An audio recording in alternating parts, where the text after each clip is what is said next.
여러분을 가끔 뵈서 반가운 분들이 계십니다. 일단은 여러분들이 저보다 젊어서 저는 뵙기가 좋아요. 여러분은 늙은이를 보니까 별로 안 좋아 보이는데 그래도 늙은이도 살아야 돼요.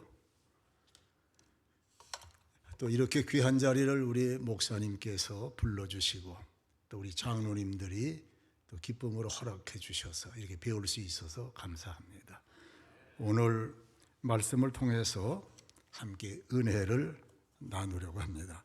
오늘 말씀은 제목에서 이미 잘 나타나 있는 대로 우리 목사님이 말씀해 주신 대로 바울과 마띠아 이 두 사람에 관해서 말씀을 드리려고 합니다. 바울과 마띠아, 좀 생소한 컨셉이 됐어요. 바울과 실라 이러면 듣기도 쉽고 또 우리가 늘 편하게 이해하는데 바울과 마띠아 하면은 이 컨셉이 좀 이상합니다. 그런데 이 두 사람의 공통점이 있어요. 그거는 예수님께서 승천하시고 공식적으로 예수님의 사도로 세움을 받은 두 사람입니다. 예수님이 승천하신 이후에, 승천하시기 전에 12 제자를 선택하시고는 제자를 다시 선택하지 않으셨어요. 그리고는 공생에 마치고 승천하시고 가룟 유다가 사도의 직분을 잃어버린 이후에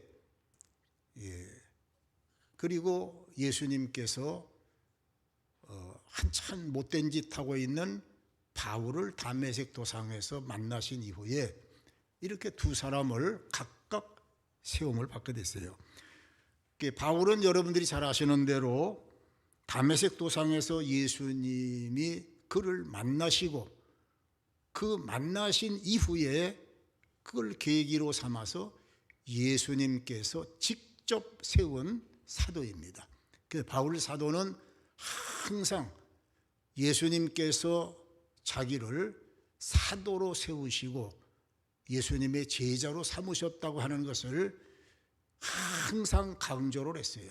또 그리고 우리도 바울을 말할 때에 그냥 바울 그렇게 얘기하지 않습니다. 사도 바울. 왜냐하면 사도가 됐기 때문에.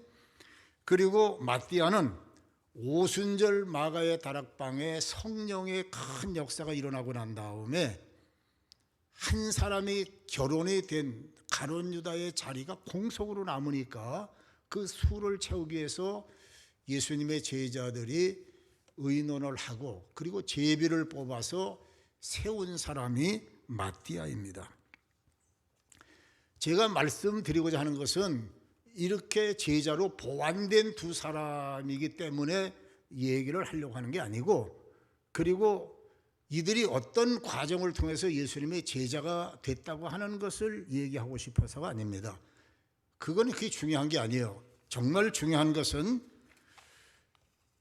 이들 두 사람이 사도직을 받은 후에 예수님의 제자로서의 삶을 어떻게 살았느냐 이게 중요한 거죠.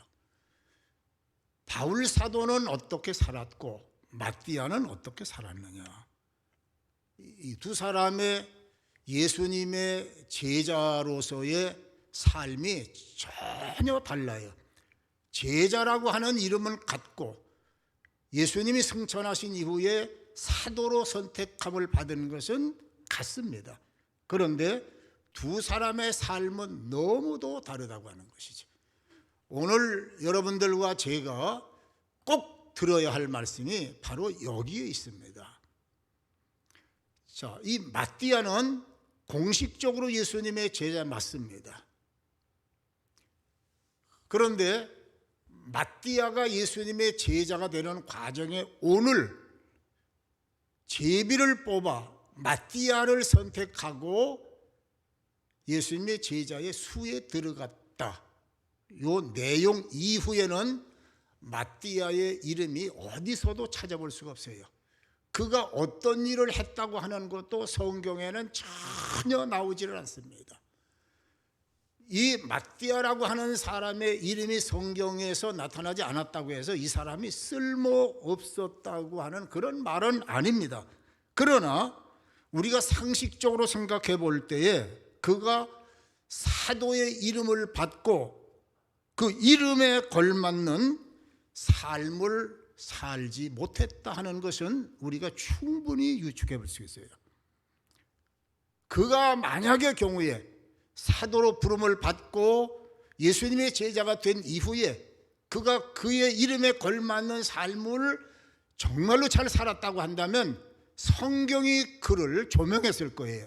그런데 성경은 완전히 마띠아에서 떠났습니다. 그리고 마띠아가 어떤 생활을 했는지에 대해서도 기록된 것이 전무해요.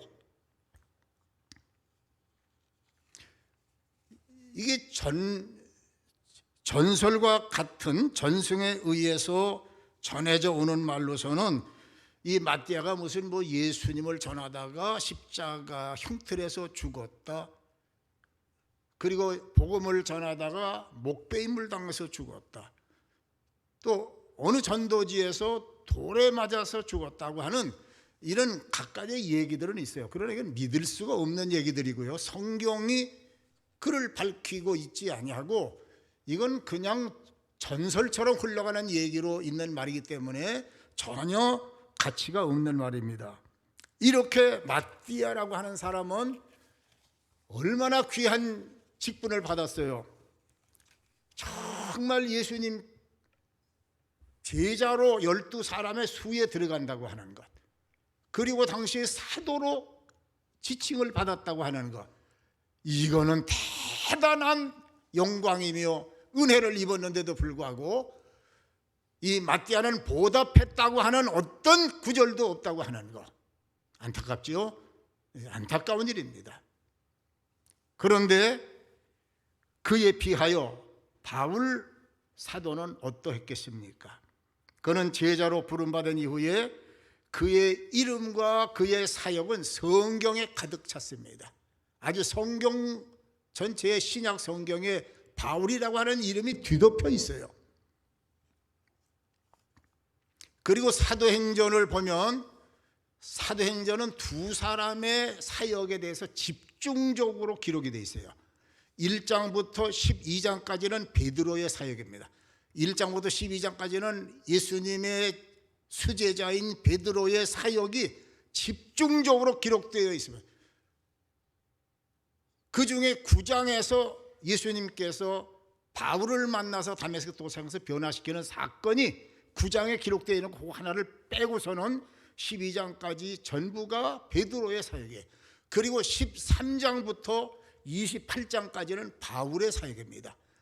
그때는 전부가 바울의 사역으로 집중되어 있어요. 그런데 사도행전을 쓴 사람은 누가입니다. 누가는 베드로는 만났어요. 베드로는 누가가 잘합니다. 그러나 바울 사도는 한 번도 만난 적이 없는 사람이에요. 그런데 그러함에도 불구하고 바울의 사역에 관하여 이렇게 장황하게 13장부터 28장까지 15장에 이르는 성경에 바울의 사역을 집중적으로 했다고 하는 것은 바울이 그만큼 훌륭했다는 거예요. 사도의 자격이 있습니다. 예수님의 제자로 자격이 있습니다. 그뿐이겠습니까? 여러분, 바울 사도는 우리가 보고 있는 신약 성경이 27권이에요. 27권 신약 성경 가운데 13권을 바울 사도가 썼습니다. 우리 기독교 역사상 없어서는 안 될 사람, 우리 기독교인들 중에 가장 믿음에 자랑스러운 사람이 있다고 한다면 그 중에 하나가 바울 사도입니다. 그는 본래부터 이렇게 착한 사람은 아닙니다. 저도 비슷한 경우지요. 그러나 그가 다메섹 도상에서 주님을 만난 이후에 예수님의 제자로 부름받은 이후에 그의 삶이 180도 바뀌었어요. 그것도 저와 비슷해요. 어째 안 믿는 것 같아요. 자, 그런데 이렇게 바울 사도는 처음에는 세상적인 말로서는 못된 것뿐만 아니라 못돼 처먹었어요. 그래서 사람을 죽이는데도 들어갔고 더 죽이기 위해서 허락을 받아가지고 부지런했습니다. 열심히 했어요. 그러다가 예수님을 만난 거죠. 그리고는 바뀌었습니다. 그리고 바뀐 이후에 이미 제가 말씀드린 대로 그런 위대한 삶을 살게 됐어요. 그가 예수님을 만나기 전에는 세상 일에 열심히 있었어요. 그저 하고 싶은 것도 많았고 이루고 싶은 것도 많았고 갖고 싶은 것도 많았고 누리고 싶은 것도 많았고 이래서 바울 사도는 아주 세상에서 열심을 다했어요. 그런데 예수님의 제자가 된 이후에는 지난날에 자기가 추구하던 모든 것, 쫓아다니던 모든 것, 소원했던 모든 것, 이 모든 것, 돈이라든지 명예라든지 성공이라든지 학벌이라든지 권세라든지 이 모든 것, 지금 우리가 날마다 원하는 것들 아니에요? 돈도 원하고 명예도 원하고 세상에서 행복도 원하고 여러 가지 우리가 원하는, 지금도 우리는 정신없이 그거를 원해요. 그리고 찾아다녀요. 그것이 내 인생의 전부인 것처럼 목숨 걸어요. 인연도 끊기도 하고 그래요. 그런데 바울 사도도 옛날에는 그랬습니다. 근데 지금은 아니라는 거예요. 왜? 예수님을 만난 이후에 내가 찾아다니고 있었던 이 모든 것들은 아무 의미가 없다. 그래서 쓰레기처럼 버렸습니다. 미련 없이 버렸습니다. 뒤도 안 돌아보고 버렸어요. 아이고 아까워라. 바울 사도는 우리들보다 못한 사람 아닙니다. 학벌로서도 지금으로 말하면 서울대학교 출신이에요. 인정받았던 사람입니다. 그의 언변은 당할 사람이 없었어요. 그럴 정도로 유능한 사람입니다.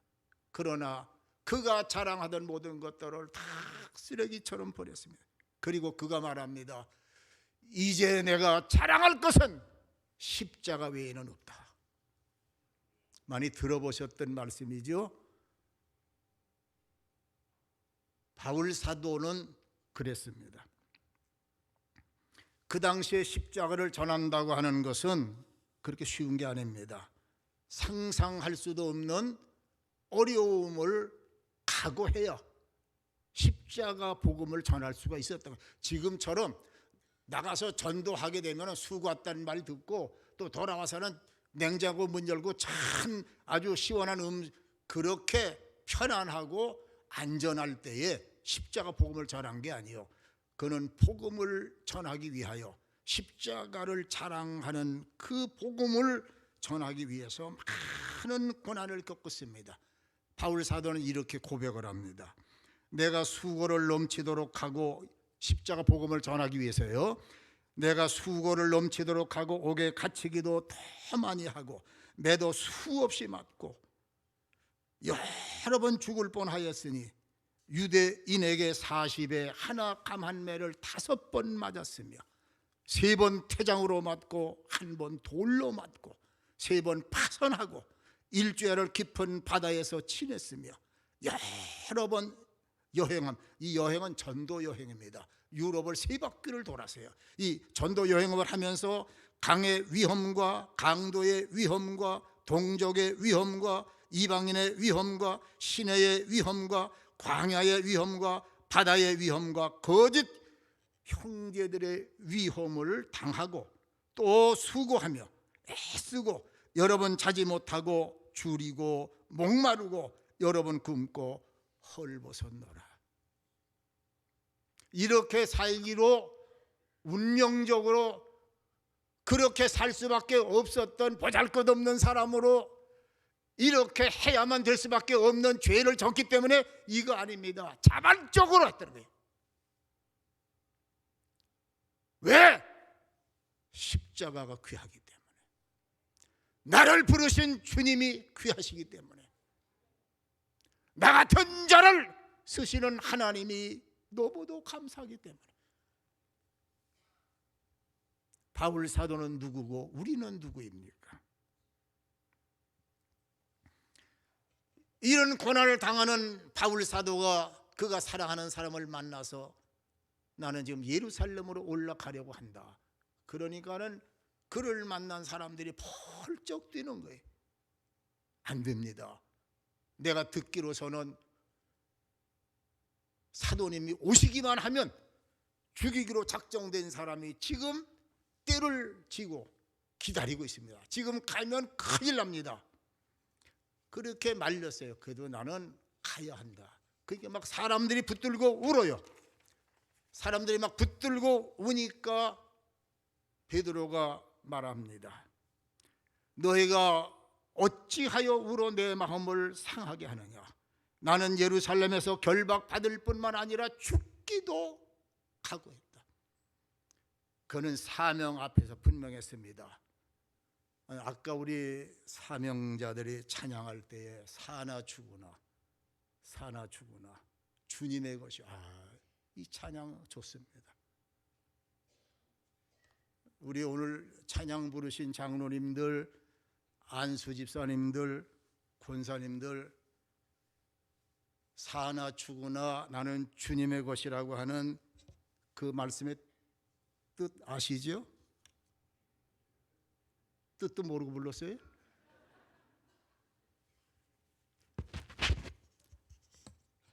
뜻 아시지 않습니까?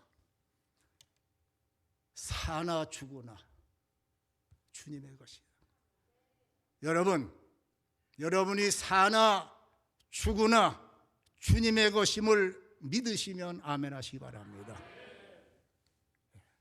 우리의 것 아니에요. 내 멋대로 교회 밖에서는 가능해요. 그러나 우리는 주님의 것입니다.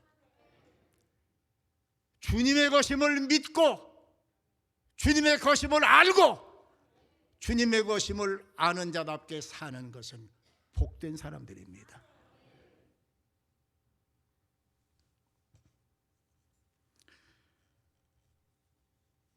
나의 달려갈 길과 주 예수께 받은 사명 곧 하나님의 은혜 복음을 증언하는 일을 마치려 하면은 나의 생명도 조금도 귀한 것으로 여기지 않는다. 그러나 내가 이 고난을 받으면서도 이 길을 가는 것은 내가 장차 천국에서 받을 영광에는 비교할 것도 안 된다. 소망이 있습니다. 그는 분명히 하나님의 나라를 밝히 본 사람입니다. 계시로, 묵시로, 환상으로 천국에서 받을 영화를 본 사람입니다. 그렇기 때문에 지금 인간의 생명이 길지 않습니다. 내가 누릴 세상적 영광 아무것도 아닙니다. 이까짓 거 좀 포기했다고 해서 내가 가장 날마다 그냥 얼굴 찌그리고 그렇게 살 이유가 없다는 거예요. 왜? 영원토록 하나님 안에서 내가 누릴 영화가 내 앞에 기다리고 있다는 거예요. 이거를 볼 줄 알아야 기독교인들입니다. 이 무게감, 이 행복감, 이 황홀한 기쁨, 이거를 알지 못하고서는 하나님 일파로 하기 어렵습니다. 이것이 바울은 제자의 길임을 알았고 이것이 바로 사도의 길임을 바울은 알아서 그렇게 생활하고 있습니다. 하나님께서 우리에게 맡겨주시는 직분은 여러 가지가 있습니다. 사도의 직분이 있고 선지자의 직분이 있고 목사의 직분이 있고 평신도들에게 오늘 찬양 부르신 분들처럼 장로의, 권사의, 안수집사의, 그리고 소리집사는 하나님께서 각 사람들이 교회가 주님의 몸이니까 몸된 교회를 섬기도록 하기 위해서 직분들을 주세요. 여기 오늘 직분자 세미나 그리고 헌신 예배이십니다. 한번 스스로 생각해 보시기를 바랍니다. 나는 과연 지금 제가 두 사람 속에서요 마띠아를 속였습니다. 이름은 사도입니다. 사도답게 산 흔적이 없어요. 하나는 바울입니다. 부름받은 그 이후에 자기의 생활을 다 버리고 주님을 위해서 목숨 걸었습니다. 십자가를 위하여 살았습니다. 오늘 승연교회 성도 여러분, 재직 여러분, 스스로 생각해 보세요. 나는 마띠아에 속합니까? 바울에 속합니까?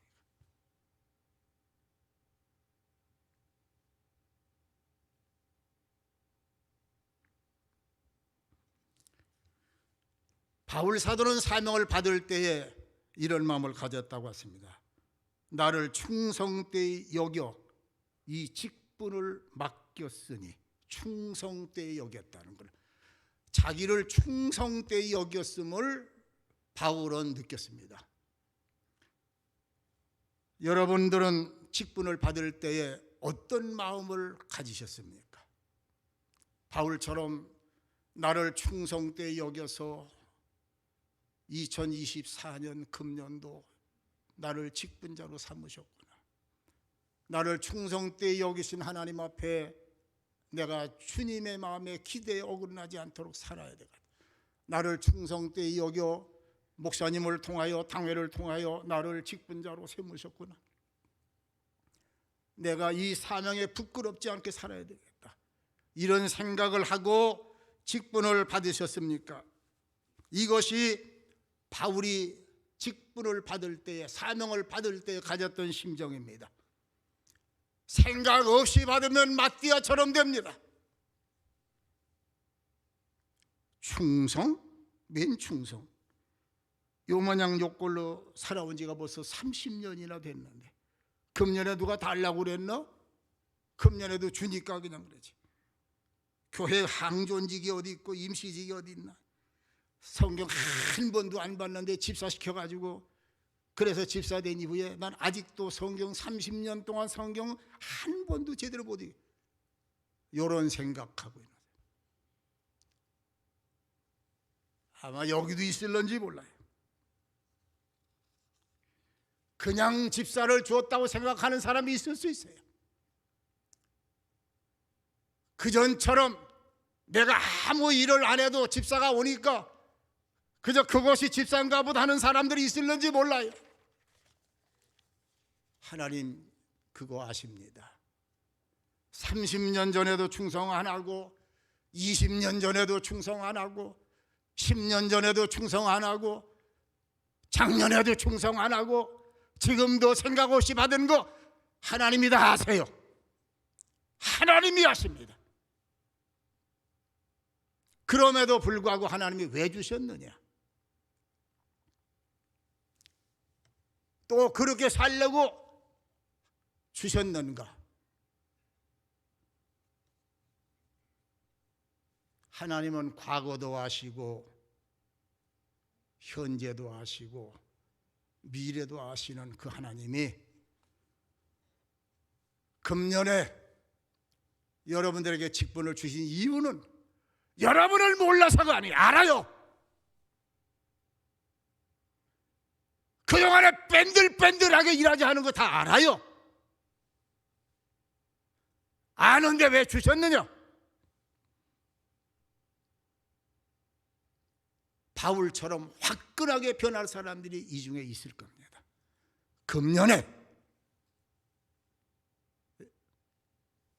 여러분 인생은 지나가는 것 아시는지요? 세월도 가고 인생도 가고 나도 가고 내게 주어진 사명의 시간도 갑니다.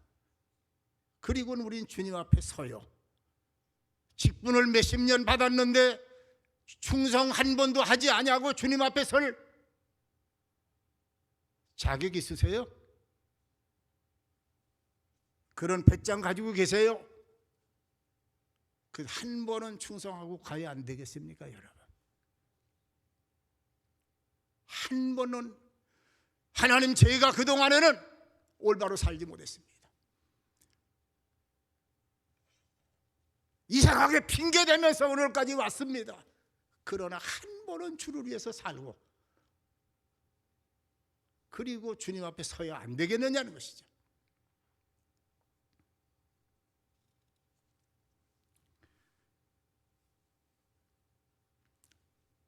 오늘 승연교회 재직 여러분, 제가 이렇게 말할 때에 네 하고 대답해 주세요. 승연교회 재직 여러분, 뭐 자다가 온 사람들 같아요. 좀 크게 분명하게, 승연교회 재직 여러분, 네, 좀 나아졌어요. 이게 금방, 이게 공부하면 잘할 것 같아요. 금방 달라지. 한 번만 더 분명히 합시다. 승연교회 재직 여러분,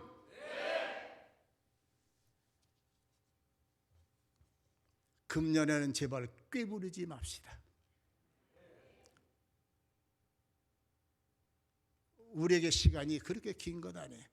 저도 경험해봐 살아요. 저도 옛날에는 꾀를 부렸습니다. 기회가 지나갔어요. 그리고 난 다음에 하고 싶어도 못해요. 인생이 그렇게 대단한 것 아닙니다, 여러분. 저는 지금 하루하루 살아요. 제 나이가 벌써 80이 지난 지가 벌써 몇 년 됐어요. 언제 부르신다고 하더라도 이상할 것 전혀 없어요. 또 저는 하나님이 부르시면 언제든지 갈 준비하고 있습니다. 저만 그런 것 아니에요. 금년에 승연교회 재직 여러분, 금년 한 해는 충성하는 분들이 많이 나오기를 주님의 이름으로 축복합니다. 한 번은 충성하고 천국 가야 안 되겠습니까? 오늘 아까 우리 목사님 읽으신 말씀 중에서도 성경은 끊임없이 맡은 자들이 구할 것은 충성이라고 말씀을 하십니다. 바울 사도도 목숨 걸어서요, 내가 사나 죽으나 주의 것이라고 그랬어요. 그게 바울 사도의 삶을 찬성화시켰습니다. 그때만이 아닙니다. 지금도 주를 위해서 죽는 사람들 많아요. 작년 23년도에 4,998명이 예수님 때문에 죽었다고 그래요. 여러분, 우리 팔자 좋은 겁니다. 지금 교회를 섬기면서 고난받는 거 은혜인 줄 알고 감사하시기 바랍니다. 그것도 안 하는 것은 아니에요. 하나님이 우리에게 주신 일, 기회 있을 때에 얼마나 좋아요. 교회 일하는 거 충성하라고 그랬어요. 충성이 뭔가 사전적 의미를 찾아보니까 참 마음으로 우러나오는 진실된 섬김이라고 그랬어요. 성경으로 이 말씀을 한다고 하면 마음을 다하고 뜻을 다하고 성품을 다하고 힘을 다하여 섬기는 것, 그것이 충성이라고 합니다. 충성은 하나님을 향한 우리의 믿음입니다. 충성은 하나님을 향한 우리의 진실입니다. 충성은 하나님을 향한 우리의 순종입니다. 그래서 맡은 자들이 구할 것은 충성이라고 하는 거예요. 자, 우리가 아까처럼 한번 따라합시다. 맡은 자들이, 더 크게 하면 더 듣기가 좋을 것 같아요. 맡은 자들이 구할 것은 충성. 예, 정말로 여러분 직분을 받으셨지요. 또 맡은 자들로 하나님 앞에 금년을 사시는 분들이신 줄 믿습니다. 피할 길 없이 우리는 충성해야 됩니다. 누구에게 해야 됩니까? 하나님께 해야 되는 것입니다. 군인들을 보면은 다 가고 충성 그럽니다. 나라에 충성한다는 거예요. 자, 여러분들은 누구에게 충성하십니까? 나한테 하려고 그래? 여러분들 충성 받을 자격도 없고. 자, 하나님께 충성하는 겁니다. 자, 자, 여러분들에게 확실하게 말씀합니다. 자, 군인들은 딱 거수경례를 해요. 충성. 우리도 군인이에요. 그리스도의 군사입니다. 남자들만 군인이, 여자들도 군인이에요. 우리나라도 여군들도 있어요. 자, 충성을 하나님 앞에 서약합니다. 제가 하나님께 하면은 여러분들도 손을 들고, 여러분 하나님께 하지 마세요. 충성을 합니다. 자, 제가 하나님께 하면은 여러분은 충성합니다. 자, 숨 크게 들으시고세요. 하나님 들으시도록 하는 게.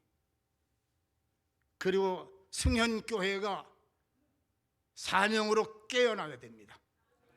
소리가 적으면 안 돼요. 하나님께 잘하고 계세요. 잘하고 계세요. 그런데 끌지 마시고 우리 군인들처럼 하는 거예요. 충성하는 겁니다. 자, 다시 한번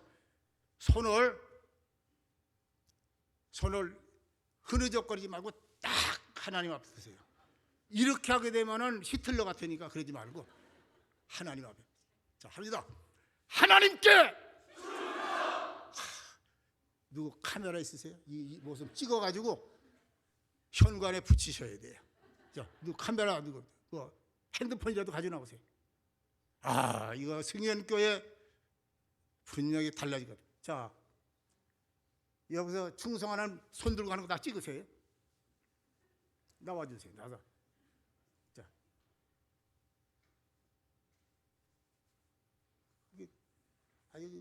카메라 자, 여러분의 서약이 이 사진이 천국까지 갈는지 몰라요.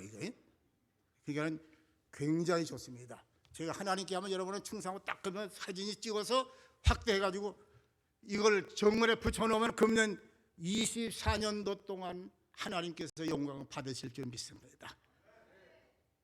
자, 합니다. 하나님께 그대로 계세요. 자, 이 음성은 천구로 찍었어요? 한 번 더? 네. 내려주세요. 하나님 영광 받으셨으라고 생각이 돼요. 이사야 60장입니다. 일어나 빛을 발하라. 이는 네 빛이 이를 얻고 여호와의 영광이 누려지느라. 하나님께서 승현교회에 의해 하나님의 영광이 가득하기를 주님의 이름으로 축원해드립니다. 자, 우리 찬송을 한번 제가 부르고 기도를 하겠습니다. 찬송가 240장입니다. 찬송가를 끌지 말고 꿍짝꿍짝 꽝꽝꽝 나가주세요. 240장입니다.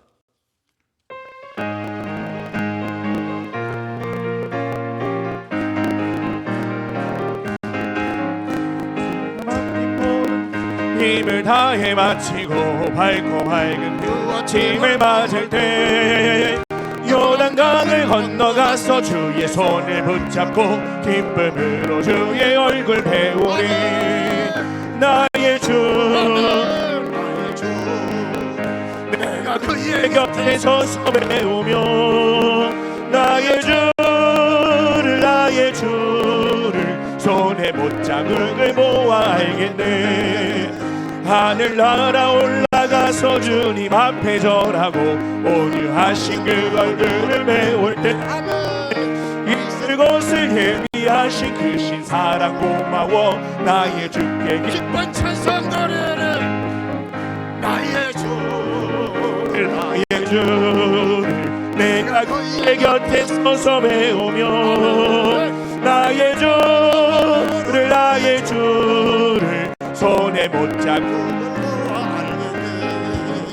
이 세상을 일찍 떠난 사람 나를 맞을 준비하고 있겠네.